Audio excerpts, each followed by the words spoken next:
कैसे हैं आप? आशा है अच्छे होंगे। तो हमारा फिजिक्स में सेकंड चैप्टर चल रहा था और इसमें हम लोगों ने जो है पोटेंशियल एनर्जी का कॉन्सेप्ट देख लिए थे। उसके अलावा पोटेंशियल एनर्जी जो है वो क्या होगी ये भी देखा था अपन ने, पोटेंशियल ये भी देखा था और इको पोटेंशियल सरफेस ये भी देख लिया था। अब एक और जो चीज़ दी हुई है आपका, ये दिया है कि potential energy is an external field, है ना। जो है कोई यदि अगर चार्ज है और वो एक्सटर्नल फील्ड में यदि अगर रखा हुआ है तो उस दौरान जो है उसकी पोटेंशियल एनर्जी कितनी होगी। तो ये आपका दिया है कि पोटेंशियल एनर्जी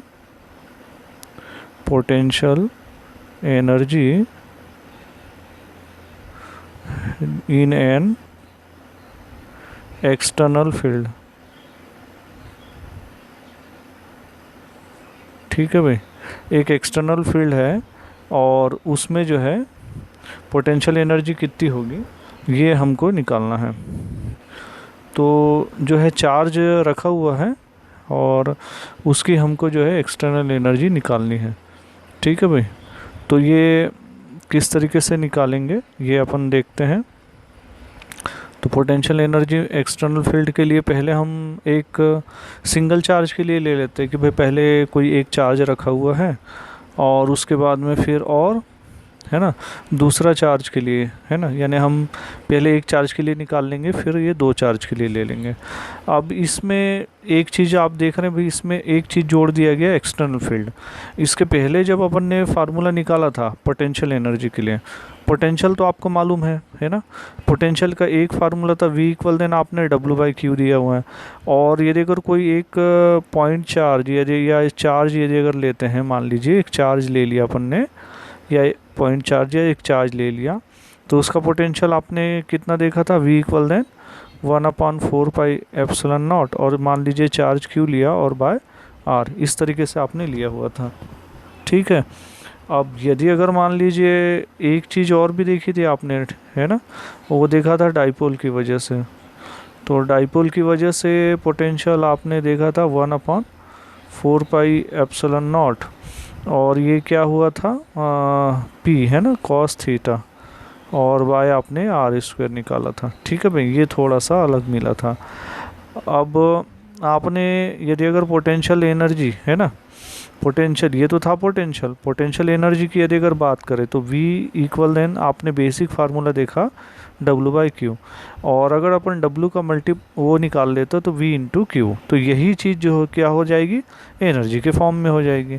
समझ में आ गया ना।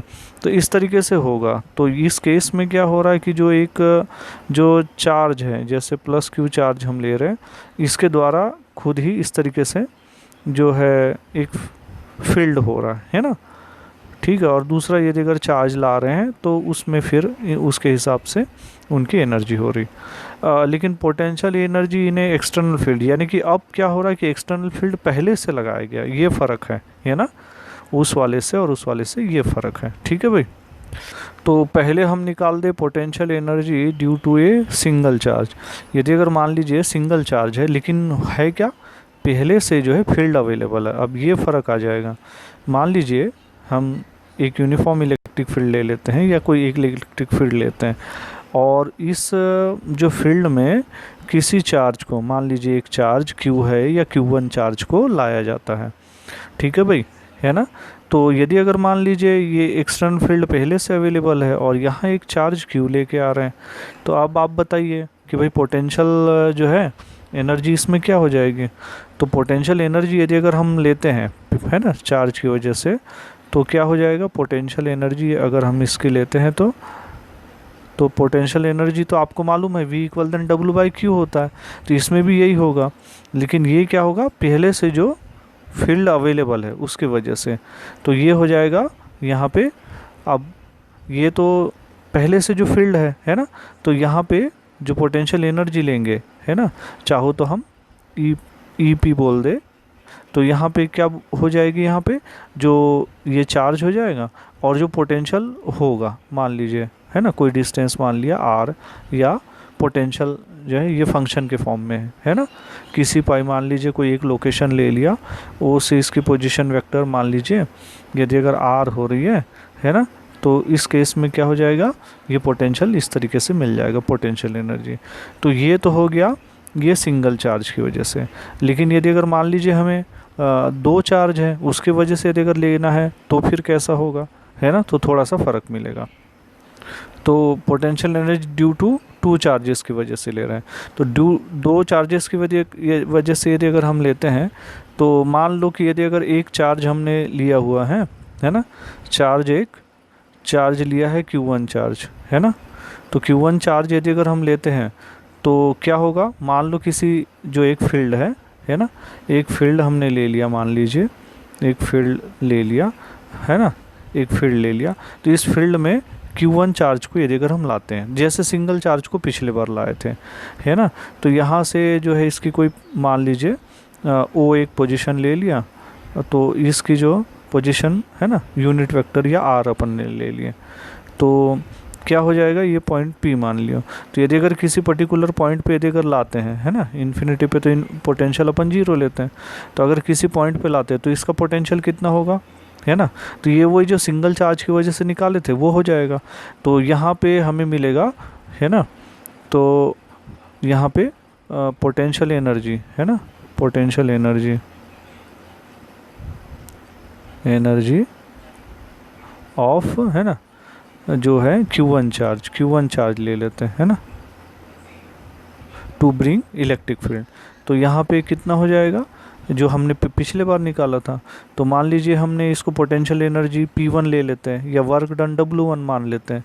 तो यहाँ पे क्या हो जाएगा, चार्ज Q1 ले लिया और V, है ना, और मान लीजिए डिस्टेंस क्या हो रहा है R1, है ना, R1 डिस्टेंस पे ला के मान लीजिए उसको सेट करना है, तो इतना हो जाएगा। ठीक है, अब क्या होगा कि ये जो है पहले से ही है, ये है ना, चार्ज जो है Q1 पहले से अवेलेबल है। अब मान लीजिए कोई एक दूसरा चार्ज है ना, Q2 चार्ज है, उसको भी इस फील्ड में लाना है। तो अब क्या हो जाएगा, यदि अगर मान लीजिए यहाँ से इसकी पोजीशन, कुछ पोजीशन ले लेते हैं, R2 यूनिट वेक्टर पोजीशन लेते हैं, है ना, तो ये वाले मान लीजिए P1 ले लिया, ये P2 ले लिया। तो अब क्या होगा देखिए, अब यदि अगर ये P2 वाला यदि अगर चार्ज आता है सॉरी Q2 चार्ज यदि अगर आता है इस पर्टिकुलर लोकेशन में, तो उस दौरान फिर कितना हो जाएगा वर्क डन, ये W2 हो गया मान लो, तो कितना हो जाएगा Q2 और V हो जाएगा, और जो पर्टिकुलर लोकेशन है ये भी R2 हो जाएगा। तो ये दो चीज़ें तो आपकी होगी। अब इसमें आप ये ध्यान दें कि पहले से जो है ये फील्ड में Q1 अवेलेबल है और फिर ये Q2 भी आ गया, तो Q1 और Q2 तो इन दोनों के बीच में भी जो है, यानी कि इसका वाला भी फील्ड जो है अब हो जाएगा। तो यदि अगर हम इसको इस फील्ड में, है ना, ला रहे हैं तो इसके अगेंस्ट में वर्क होगा। तो कहने का मतलब है यहाँ पे दोनों के बीच का डिस्टेंस यदि अगर R12 लिया है तो फिर कितना हो जाएगा, ये मान लीजिए W3 वर्क हो जाएगा। तो ये कितना हो जाएगा, यहाँ से ये हो जाएगा 1/4 पाई एप्सिलॉन नॉट, और चार्ज क्या था, चार्ज है Q1 Q2 है, और डिस्टेंस कितना है मान लीजिए R12। ठीक है, तो Q1 चार्ज पहले से अवेलेबल है, Q2 को लाया गया, तो इनके ऊपर भी डिपेंड करेगा। तो क्लियर है भाई, इसलिए टोटल एनर्जी यदि अगर निकालेंगे तो कितना होगा, यहाँ से देखिए टोटल यदि अगर पोटेंशियल एनर्जी निकालें, टोटल पोटेंशियल एनर्जी, तो ये W1 plus W2 plus W3। ठीक है भाई, ये तीनों पे डिपेंड करेगा। तो कहने का मतलब है PE इक्वल देन यहाँ पे पहला हो जाएगा Q1, है ना, और जो हमने क्या लिया था V, है ना, Q1V और जो R1, फिर हो जाएगा Q2 और V, फिर R2, और फिर जो दोनों का सम था तो ये हो गया 1/4 पाई एप्सिलॉन नॉट, और यहाँ पे Q1 Q2 और क्या हो गया R12 हो गया, है ना। तो इस तरीके से हमको ये मिलेगा। तो ये ध्यान दे, ऐसे ही हम 3 वाले के लिए भी निकाल सकते हैं। यदि अगर 3 चार्ज है तो फिर यहाँ Q1 Q2 और साथ में Q3 भी आ जाएगा, Q3VR3, फिर साथ में एक बार आपका आ जाएगा Q1 Q2 और R12 का प्रोडक्ट, फिर हो जाएगा Q1 Q3, है ना, और R13 का साथ में प्रोडक्ट, और फिर Q2 और Q3 प्लस R23 का प्रोडक्ट। तो क्लियर है। तो आप देख रहे हैं इसमें एक्सटर्नल वाले में ये इनके द्वारा जो एक्सटर्नल फील्ड एक तरीके से क्रिएट किया जाता है, या एक्सटर्नल फील्ड में ये लोग जो अवेलेबल होते हैं उनकी वजह से ये जो है एक्स्ट्रा पोटेंशियल एनर्जी या एक्स्ट्रा पोटेंशियल इस तरीके का डेवलप होगा। ठीक है भाई, क्लियर है ना। तो नॉर्मली जो है इससे तो आपको जो है क्वेश्चन कम ही होते हैं इस तरीके का डेरिवेशन के लिए।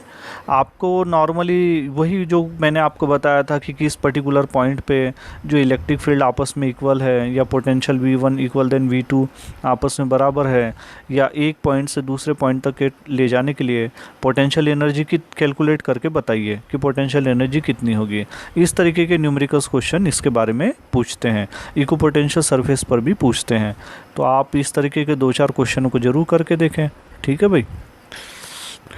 तो इसके बाद जो है मैं एक इम्पॉर्टेंट डेरिवेशन देखते हैं, और ये वाला है आपका कि जो है potential energy of a dipole in an external field.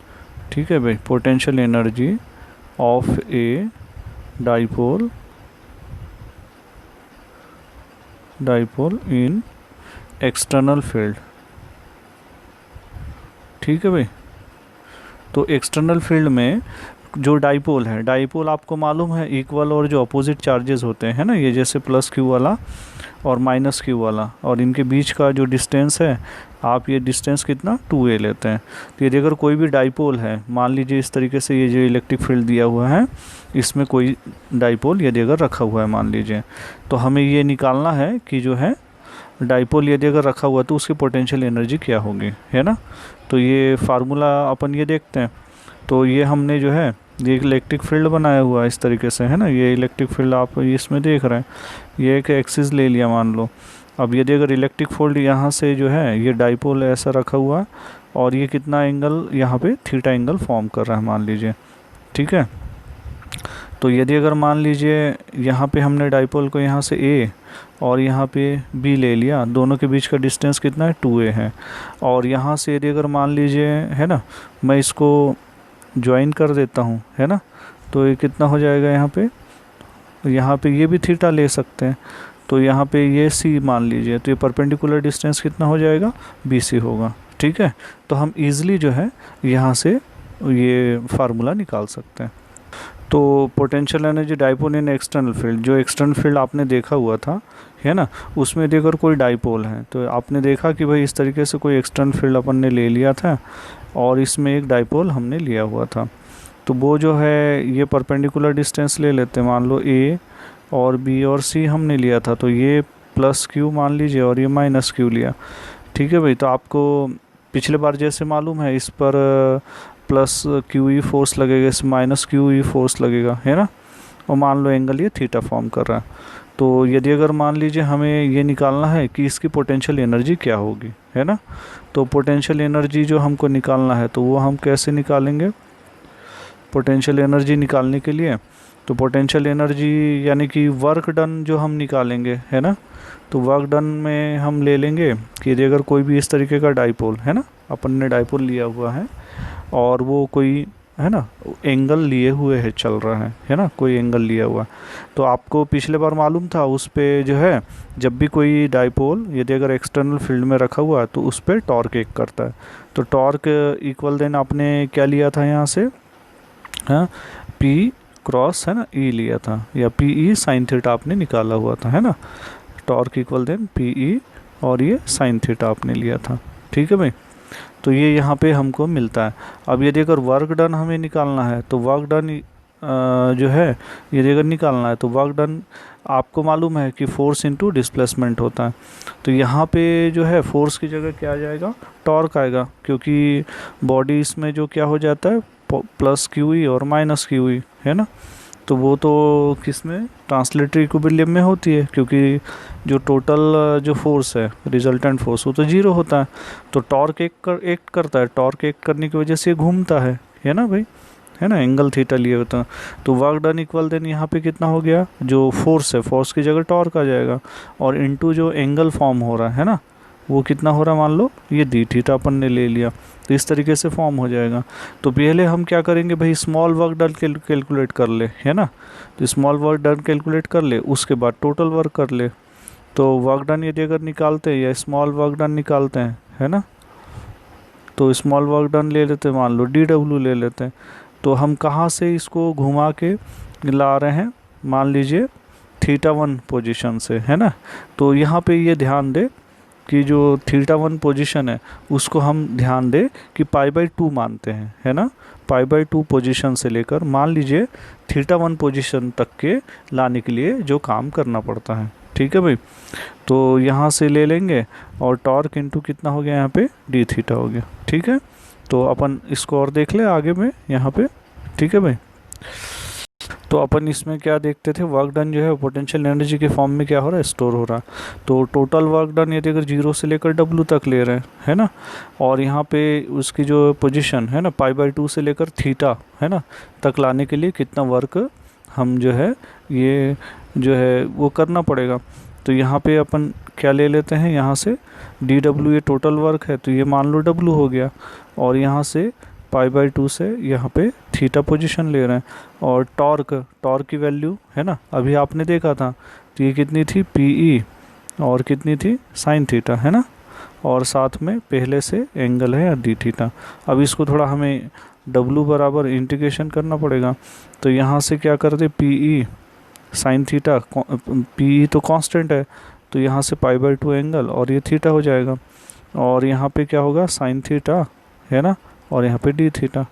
तो यदि अगर इनकी PE तो ये हो जाएगा, और यहाँ से sin θ की वैल्यू कर देंगे तो ये cos θ होता है, वो भी माइनस, है ना, माइनस cos θ होगा। अब इसमें लिमिट लगा देते हैं तो π/2, और यहाँ पे कितना होगा θ हो गया। अब ये वैल्यू रख देते हैं, तो पहले रख देते हैं अपर लिमिट, तो यहाँ से हो जाएगा PE, है ना, या माइनस PE मान लीजिए, है ना।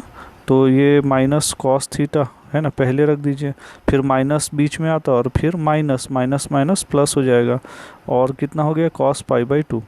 तो चूंकि cos π/2 यानी 90 डिग्री, तो ये 0 होता है, तो W इक्वल देन यहाँ पे कितना होगा PE और माइनस PE cos θ होगा।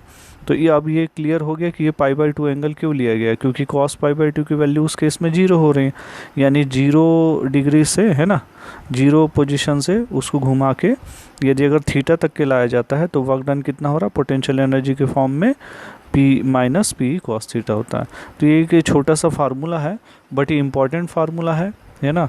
इसके आधार पे जो है कई न्यूमेरिकल्स पूछे जाते हैं, साथ में इनका डेरिवेशन भी पूछा जाता है। तो आप जो है इसको अच्छे से कर ले, अच्छे से देख ले, है ना। तो ये एक्सटर्नल फील्ड में रखा हुआ पे जो है इतना जो है हमको वर्क डन इसके लिए मिलता है।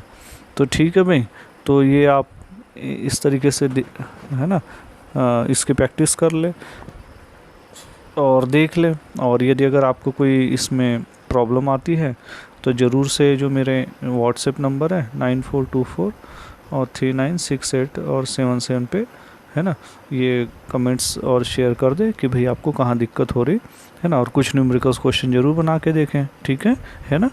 ओके।